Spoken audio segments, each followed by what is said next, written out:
जहां उत्तराखंड राज्य सरकार ने सैनिक कल्याण के लिए एक बड़ा कदम उठाया है। धामी सरकार ने बलिदानी सैनिकों की अनुग्रह राशि में वृद्धि की है। मुख्यमंत्री पुष्कर सिंह धामी, जो स्वयं सैनिक पुत्र हैं, उनके नेतृत्व में यह फैसला लिया गया है। सरकार का यह कदम बलिदानी परिवारों के सम्मान और सहयोग के लिए उठाया गया है। दरअसल उत्तराखंड सरकार लगातार ऐसी नई योजनाएं चला रही है जिनसे वीर परिवारों को सामाजिक और आर्थिक सहयोग मिल सके। साथ ही सरकार उत्तराखंड के युवाओं को सेना में अधिक अवसर दिलाने के लिए सरकार लगातार प्रयासरत है।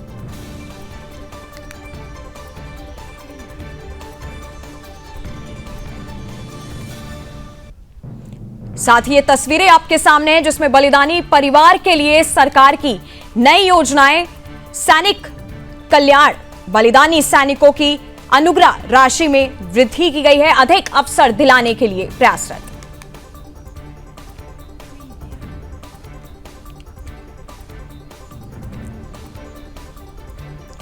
और सरकार लगातार बलिदानी परिवारों के लिए समर्पित है। लगातार बलिदानी परिवारों के लिए सीएम धामी की सरकार काम कर रही है।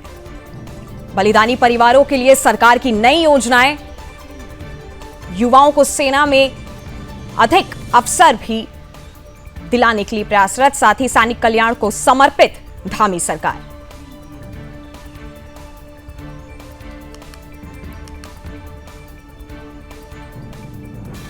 तस्वीरें आपके सामने, आप तस्वीरों में देख सकते हैं कि बलिदानी परिवार के लिए किस तरीके से सीएम धामी की सरकार लगातार काम कर रही है।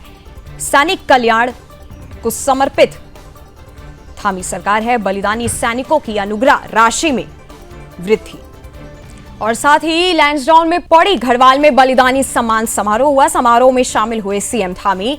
साथ ही पौड़ी घड़वाल में बलिदानी सम्मान समारोह में सीएम धामी शामिल हुए। तस्वीरें आपके सामने, आप इन तस्वीरों को देख सकते हैं कि हमारे सैनिकों को कितनी कठिनाइयों का सामना करना पड़ता है और उनके परिवार के लोगों को कितनी चुनौतियों का सामना करना पड़ता है।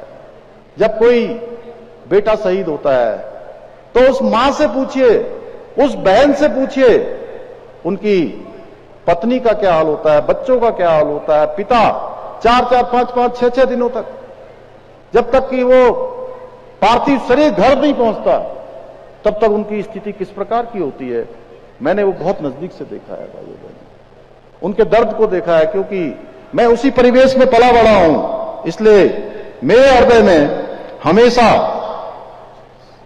शहीदों के प्रति, उनके परिवारों के प्रति गहरी संवेदनशीलता और समर्पण का भाव रहता है।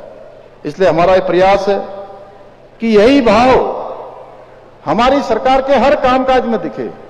इसलिए सैनिकों से संबंधित कोई भी प्रकरण आता है, हमारे सैनिकों से संबंधित, उनके कल्याण के लिए, उनके परिजनों के लिए, तो हम कभी भी उसमें ज्यादा सोचते नहीं हैं। हम सीधे निर्णय लेते हैं उनके कल्याण के लिए, उनके उत्थान के लिए, उनकी सहायता के लिए। हम ये भली बात ही समझते हैं कि जो सैनिक शहीद होते हैं उनकी शहादत का कोई मोल नहीं हो सकता है। पर यह भी हमें सदा याद रखना चाहिए कि एक शहीद के परिवार को उसके जाने के बाद कभी कोई दिक्कत का सामना न करना पड़े। हम शहीद सैनिकों के परिवारों के घाव तो नहीं भर सकते, लेकिन हम उनके परिवार के आंसू तो पोंछ सकते हैं। उनके साथ हम खड़े हो सकते हैं, उनके हौसले की अफजाई कर सकते हैं। इसलिए हमने उनकी वीरता और बलिदान को नमन करते हुए शहीदों के परिजनों को मिलने वाली अनुग्रह राशि जो 10 लाख रुपए थी, उसको बढ़ाकर 50 लाख रुपए करने का यह भी हमने निर्णय लिया था। इसके अलावा हमने भूतपूर्व सैनिकों की मृत्यु के समय उनके सम्मानजनक अंतिम संस्कार के लिए 10,000 रुपए की वित्तीय सहायता राशि का भी प्रावधान किया है। साथ ही हमने सेना में, अभी गणेश जोशी जी कह रहे थे, तो उस दिन आप भी थे, और चूंकि हमारे यहाँ एक श्राद्ध का कार्यक्रम होता है साल भर में, तो मेरे पिताजी की पुण्यतिथि थी, उसमें लेफ्टिनेंट जनरल संदीप जी भी आए थे, संदीप जैन सिंह, खटीमा में। तो गणेश जोशी जी ने उस दिन मुझे कहा कि हमारे जो परमवीर चक्र विजेता हैं उनकी राशि 1.5 करोड़ रुपए होनी चाहिए। तो मैंने अपनी मां से पूछा था कुछ दिनों पहले कि मां ने कहा कि इस बार तेरे पिताजी का श्राद्ध है, क्या कुछ लोगों को बुलाकर जो है यहाँ पर उनका भोजन इत्यादि यहाँ पर हो जाएगा तो अच्छा होगा। तो मैंने कहा आप क्या चाहती हो? उन्होंने कहा वो तो हमेशा यही करते थे जब जिंदा थे, तो कभी भी कोई कार्यक्रम होता था तो कहते थे मेरे दोस्तों को बुला लो, सैनिकों को बुला लो। तो मैंने कहा तो अच्छा होगा, आप क्या चाहती हो? तो उन्होंने कहा कि अगर सैनिकों का एक कोई सम्मान का कार्यक्रम हो जाए या सम्मेलन हो जाए। तो हमने उस दिन एक सैनिक सम्मेलन वहां पर हुआ और उस सैनिक सम्मेलन में घोषणा करी कि अब जो ये धनराशि है हम इसको 1.5 करोड़ रुपए करेंगे। और मैं समझता हूं कि ये हमारा सैनिकों के प्रति एक सम्मान का भाव है। इसके अतिरिक्त मेंशन इन डिस्पेच यस सभी वीरता पुरस्कारों से अलंकृत सैनिकों को दी जाने वाली एक मुश्त तथा वार्षिकी धनराशि में भी अभूतपूर्व वृद्धि की है।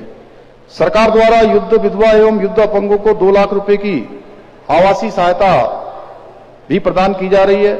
इसके अलावा स्टाम्प ड्यूटी में भी छूट की सुविधा प्रदान करने वाले राज्यों में उत्तराखंड देश के उन चुनिंदा राज्यों में से एक है जहां सेवारत व पूर्व सैनिकों को 25 लाख रुपए मूल्य की स्थायी संपत्ति की खरीद पर स्टाम्प ड्यूटी में 25% की छूट अनुमन्य की गई है।